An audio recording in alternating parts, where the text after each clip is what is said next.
Yeah, I think, Ian, all night long, we did a very good job with, long at bats, staying within a strike zone, really being relentless at the plate, which is what we try to instill, try to take pride in.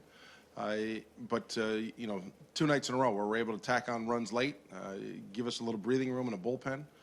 But tonight, I thought the key to this game, one of the keys, was in the third inning. They get a first and third situation, nobody out.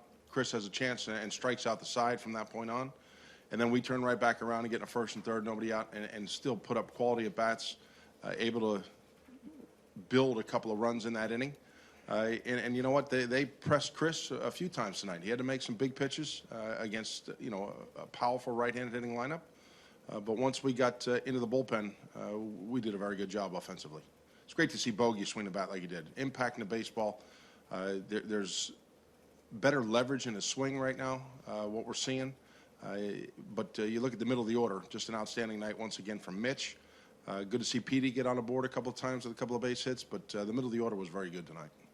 John, as good as Marlon has been, I think the last 7 games or something, since you moved into the 4-hole, how much do you think the move affected him, and how much do you think the days off that you were able to get him? Jason, I don't know that it's the spot in the order. I think we've been able to kind of keep him a little bit more fresh. And then even going back, I know we're a third of the way through here, but he got the start of the season kind of behind the 8 ball. He dropped 12 or 13 pounds because of the sickness coming out of spring training. I think he's finally caught up physically. And good to see him tonight with, hard double the other way in a key spot for a couple of RBIs. But he's playing outstanding right now on both sides of the baseball, as is Bogey. He made a couple of defensive plays tonight that you don't see many guys make. What do you feel like allowed you guys to make Verlander work as hard as he had to work to get just through 5 minutes? Just the way we would compete in the box. We forced him to throw a lot of pitches. We laid off some tough breaking balls down and into some left-handers, fouled off a number of pitches, and were able to extend the at-bats. So that all comes down to, maybe he didn't have quite the same command he typically has, but we did a good job of fighting off some tough pitches.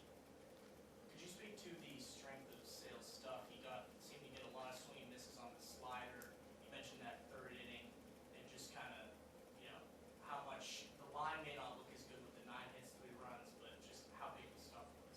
Well, that's probably the 13th time he's taken that stuff to the mound. He's a special pitcher.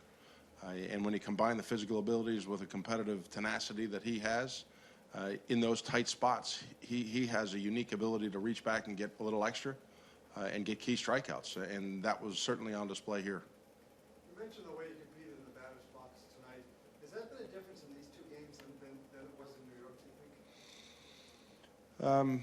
Well, I can't say we didn't compete in the box in New York. We went up. CC shut us down. Tip your cap to him. He pitched an extremely good game against us. But it comes down to execution and consistent location by the opposing pitcher. We ran into 2 guys throwing the ball well in those final 2 games in New York. I'm not saying that Zimmerman and Verlander didn't, but might not have been the same type of consistent command.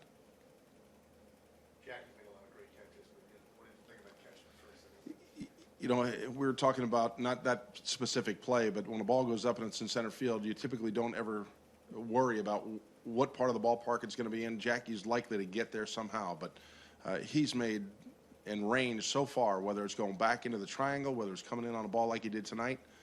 That's not a real high probability, I guess, to complete the play, but Gold Glove center fielder.